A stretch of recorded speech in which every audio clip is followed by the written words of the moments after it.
July August আন্দোলনে সংঘটিত মানবতাবিরোধী অপরাধের মামলায় সাবেক প্রধানমন্ত্রী শেখ হাসিনা এবং সাবেক স্বরাষ্ট্রমন্ত্রী আসাদুজ্জামান খান কামাল সহ ৩ জনের বিরুদ্ধে চতুর্থ দিনের সাক্ষ্য গ্রহণ আজ। আন্তর্জাতিক অপরাধ ট্রাইব্যুনাল ১ এর চেয়ারম্যান বিচারপতি মোহাম্মদ গোলাম মর্তুজা মজুমদারের নেতৃত্বাধীন ট্রাইব্যুনালে এই সাক্ষ্য গ্রহণ হওয়ার কথা। সকালেই ট্রাইব্যুনালে হাজির করা হয় আসামি থেকে রাজসাক্ষী হওয়া সাবেক আইজিপি চৌধুরী আবদুল্লাহ আল মামুনকে।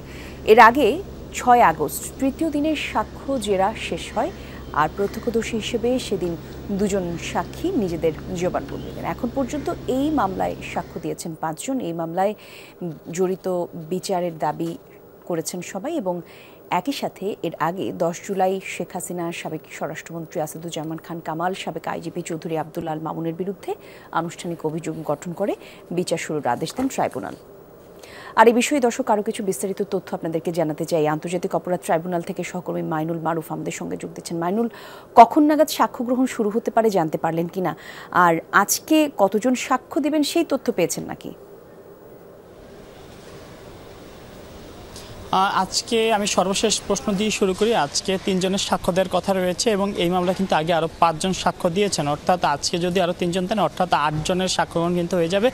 এবং শেখ হাসিনা, আসাদুজ্জামান খান কামাল এবং চৌধুরী আবদুল্লাহ আল মামুন কিন্তু এই মামলার আসামি এবং এর মধ্যে চৌধুরী আবদুল্লাহ আল মামুন যেহেতু রাজসাক্ষী হয়ে গিয়েছেন, বাকি দুজনের বিচার কাজ চলছে এবং তাদের বিরুদ্ধে ইতিমধ্যে কিন্তু মামলা বলা যায় যে মাঝামাঝি পর্যায়ে রয়েছে। সাক্ষ্য গ্রহণও হয়ে গিয়েছে প্রায় ৫ জন, আর আজকে দেবেন ৩ জন, ৮ জন।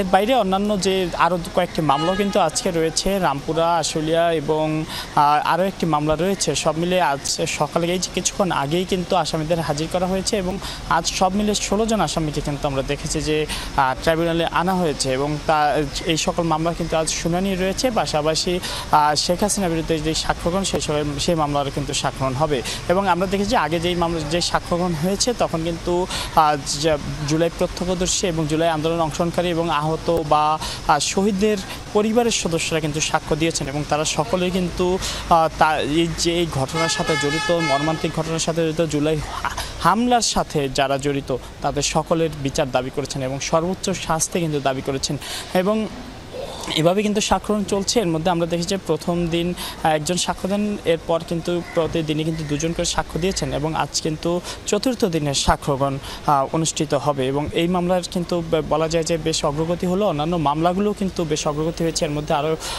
একটি মামলা কিন্তু সাক্ষ্যগ্রহণ চলছে, এছাড়া অভিযোগ গঠন পর্যায়ে রয়েছে আরও কয়েকটি মামলা। জি, ধন্যবাদ আপনাকে মারুফ।